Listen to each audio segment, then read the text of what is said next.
എറണാകുളത്ത് നിന്ന് ബൈക്ക് മോഷ്ടിച്ച് സുഹൃത്തിനെയും കൂട്ടി മലപ്പുറത്തെ കാമുകിയെ കാണാനെത്തിയ കോട്ടയം സ്വദേശിയായ യുവാവും കൂട്ടാളിയും കുറ്റിപ്പുറത്ത് പിടിയിൽ. വാഹന പരിശോധനയ്ക്കിടെ പോലീസിന് മുന്നിലകപ്പെട്ടതോടെ ബൈക്ക് മോഷ്ടാക്കളായ സംഘമാണ് കുടുങ്ങിയത്. കോട്ടയം കാഞ്ഞിരപ്പള്ളി പട്ടിമറ്റം കൂവപ്പള്ളിയിലെ നെല്ലിമല പുതുപ്പറമ്പിൽ വീട്ടിൽ അജ്മൽ ഷാജഹാൻ എന്ന 25-കാരനും എടക്കുന്നം മുക്കാലിപ്പാറയ്ക്കൽ വീട്ടിൽ ശ്രീജിത്ത് എന്ന 19-കാരനുമാണ് അറസ്റ്റിലായത്. കുറ്റിപ്പുറം കൈലാസ് ഓഡിറ്റോറിയം പരിസരത്ത് SI അയ്യപ്പൻ, CPO രഘു എന്നിവർ വാഹന പരിശോധന നടത്തുന്നതിനിടയിലാണ് സംഘം പിടിയിലായത്.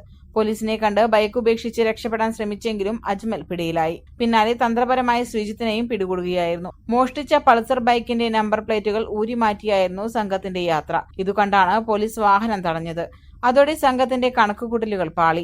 ഏവിയേഷൻ ടീച്ചിംഗ് മേഖലകളിൽ മികച്ച ജോലിയും വരുമാനവും നേടാം. അതും ഏറ്റവും കുറഞ്ഞ ഫീസിൽ കേന്ദ്ര ഗവൺമെന്റ് അംഗീകൃത സർട്ടിഫിക്കറ്റോടുകൂടി ഗ്ലോബൽ അക്കാദമിയിലൂടെ 2025-26 ബാച്ചിലേക്കുള്ള അഡ്മിഷൻ തുടരുന്നു. തിങ്കളാഴ്ച രാത്രി എറണാകുളത്തെ ഫ്ളാറ്റിൽ നിന്നുമാണ് മോഷ്ടിച്ചതെന്നും അജ്മൽ ഷാജഹാന്റെ മലപ്പുറത്തെ കാമുകിയെ കാണാനായിരുന്നു യാത്രയെന്നും ഇവർ പോലീസിൽ മൊഴി നൽകി. ബൈക്കിന്റെ ഇൻഡിക്കേഷൻ പവർ യൂണിറ്റിൽ സേഫ്റ്റി പിൻ കുത്തിയിറക്കിയാണ് പ്രതികൾ ബൈക്ക് ഓൺ ചെയ്തത്. ബൈക്ക് ഉടമയുടെ നമ്പറിൽ കുറ്റിപ്പുറം പോലീസ് ബന്ധപ്പെട്ടപ്പോൾ വാഹനം മോഷണം പോയതറിയാതെ ഫ്ളാറ്റിൽ ഉറക്കത്തിലായിരുന്നു ഉടമ. വാഹനം മോഷ്ടിക്കുന്നതിന്റെ CCTV ദൃശ്യം പോലീസ് ശേഖരിച്ചിട്ടുണ്ട്.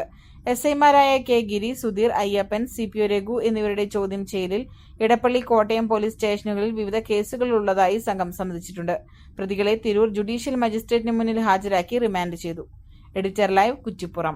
ഏവിയേഷൻ ടീച്ചിംഗ് മേഖലകളിൽ മികച്ച ജോലിയും വരുമാനവും നേടാം. അതും 10 വർഷത്തെ പ്രവർത്തന പാരമ്പര്യം കൊണ്ട് 300-ൽ പരം വിദ്യാർത്ഥികൾക്ക് ഇന്ത്യയിലും വിദേശത്തും ജോലി നൽകിയ ഗ്ലോബൽ അക്കാദമിയിലൂടെ 1 വർഷത്തെ aviation, travel and tourism, Montessori TTC കോഴ്സുകൾക്കുമൊപ്പം 3 വർഷത്തെ ഏവിയേഷൻ ഡിഗ്രി കോഴ്സും പഠിക്കാം. അതും ഏറ്റവും കുറഞ്ഞ ഫീസിൽ കേന്ദ്ര ഗവൺമെന്റ് അംഗീകൃത സർട്ടിഫിക്കറ്റോടുകൂടി 2025-26 ബാച്ചിലേക്കുള്ള അഡ്മിഷൻ തുടരുന്നു.